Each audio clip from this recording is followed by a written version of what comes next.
I've been authorized to clear a few SCP documents with you for the purpose of entertainment and hopefully illumination. We mustn't fear the dark, but rather learn from it. Here are top 5 winter SCPs that could destroy the world. Well, if not properly contained, of course. Please consider writing a comment if you found this video informative or enjoyable. It'll be processed in approximately 5 to 8 business days. Number 5. SCP-880. SCP-880 is a Euclid-class object, manifesting itself as an entire town in Quebec, Canada. Le nom propre de la ville, c'est sorry, my language settings get stuck sometimes. The village's name is redacted, and most information surrounding the village of this manor is redacted as well. The exact date of the town's construction is redacted, but can be said to be the 18th century. Classified intel recovered from inside SCP-880 lists an unknown date in the 19th century as a date for when it was abandoned. All roads and entrances into 880 have been destroyed, scrapped, or altered so that they all join to an exiting roadway just outside of SCP-880.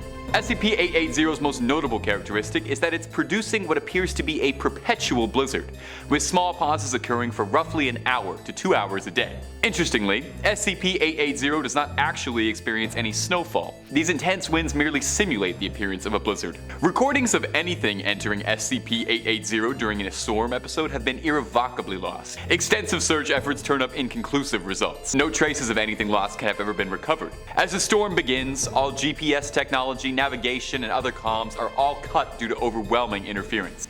At the time of this recording, currently 32 SCP Foundation members have been lost to 880. Interestingly, none of the buildings present have experienced any decay at all since its first discovery. Small excursions have reported a slight stasis-like effect, with fireplaces still having glowing embers, and some food left out not rotting in any way.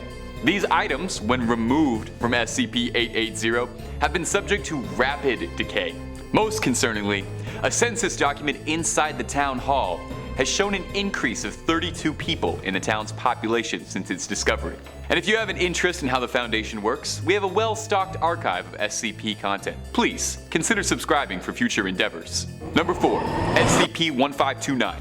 SCP-1529 is a Euclid-class object which presents itself as a humanoid entity living in Nepal, situated in the summit of Mount Everest, approximately 8,000 meters above where human acclimatization is thought to be possible. It is observed at all times by telescopic and video feeds from researchers at a safe, redacted location in the People's Republic of China. When necessary, helicopter surveillance will be used. Physically, SCP-1529 does not appear particularly abnormal. It stands at an average height and average weight, and is dressed in white mountaineering gear. Its face is entirely obscured by its hood and an oversized pair of opaque black goggles. SCP-1529 has never been observed to be wearing anything else, and at this time, it's unknown if the clothing SCP-1529 wears is clothing, or rather an extension of its body. SCP-1529 experiences bouts of inactivity where it lies completely motionless. These recorded periods of inactivity have a great variance between them, with extremes ranging from 17 minutes to a full 8 months. The medium hovers around 23 days of inactivity. When the entity is in an active period, it can be observed climbing to the upper reaches of the mountain with no particular direction. It doesn't need to use any form of equipment, relying solely on its hands and feet.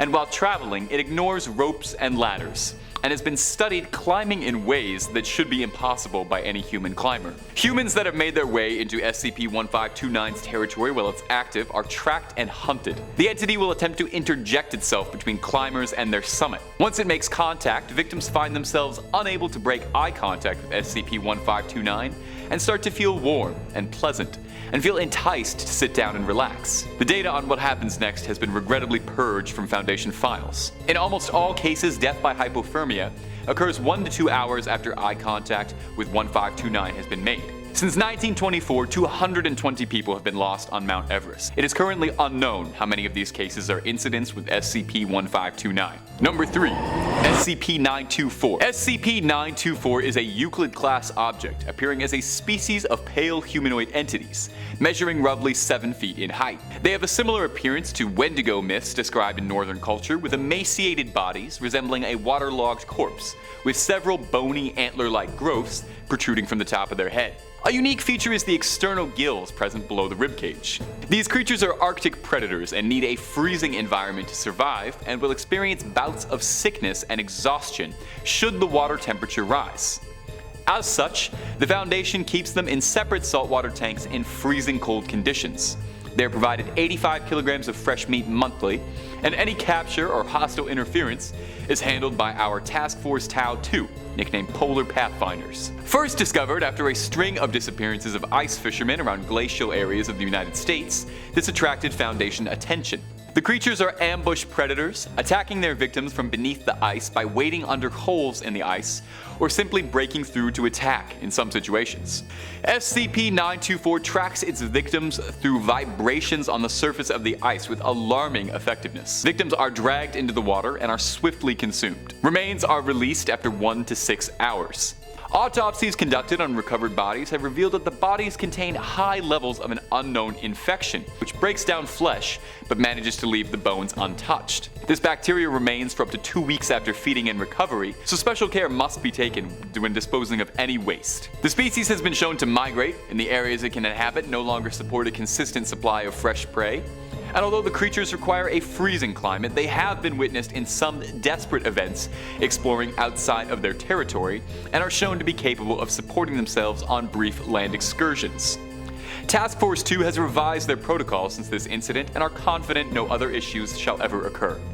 Number 2. SCP-4666. SCP-4666 is a Keter-class object, appearing as a single emaciated humanoid resembling an elderly male. The entity has never been observed wearing anything, even during extreme freezing conditions. It is currently unknown how SCP-466 is able to accomplish this, as the extent of some of its anomalous properties are still being researched, but it does appear to be capable of instantaneous travel. It experiences bouts of activity within a period of the same 12 consecutive nights every year, from December 21st to January 1st. This period is known as its active phase. During its active phase, SCP-4666 makes contact with humans. Internally, we refer to these events as Weissnacht events. Over the years, there have been several Weissnacht events. All known occurrences feature the same characteristics.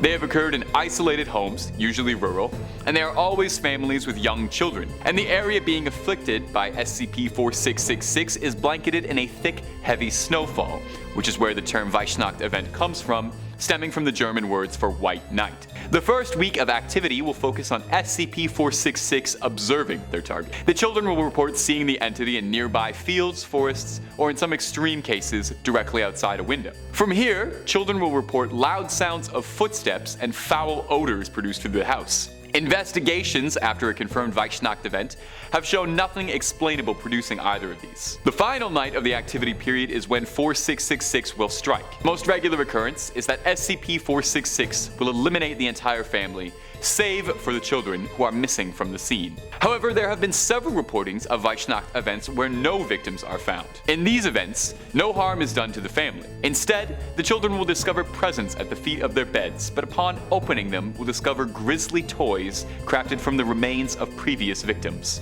And finally, SCP-3799 is a highly dangerous Keter-class object manifesting as a meteorological phenomena occurring in Crozier Island, Greenland. No access to Crozier Island is permitted for any Foundation members or civilians. The object initially resembles a snowstorm or a blizzard, but laboratory studies of the snow produced reveal that it contains almost no physical connections with snow, and instead an anomalous compound. The snow created by SCP-3799 has incredibly powerful cognitive dissonance abilities. Exposure to it will slowly alter the thoughts of its host, causing observed individuals to become obsessive about the substance, attributing it to feelings of intense euphoria and enlightenment. This has led to a disturbing belief internally that exposure to the snow will result in transcendence and a feeling of nirvana, ascending to a higher existence. In our interviews, affected subjects have been unwilling to explain this further.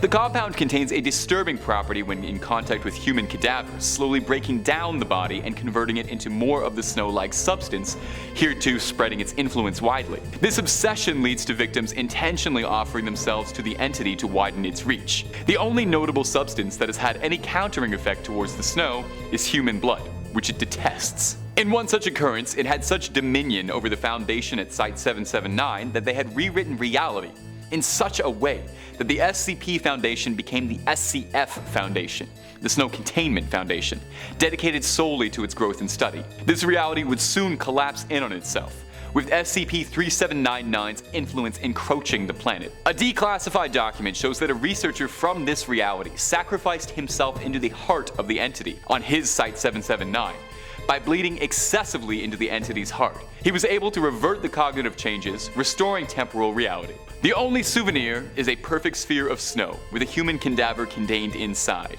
wearing an altered SCP uniform not recognized by any branches or teams. And that's all the time I've been authorized for this video. Thank you for watching, and we will see you again.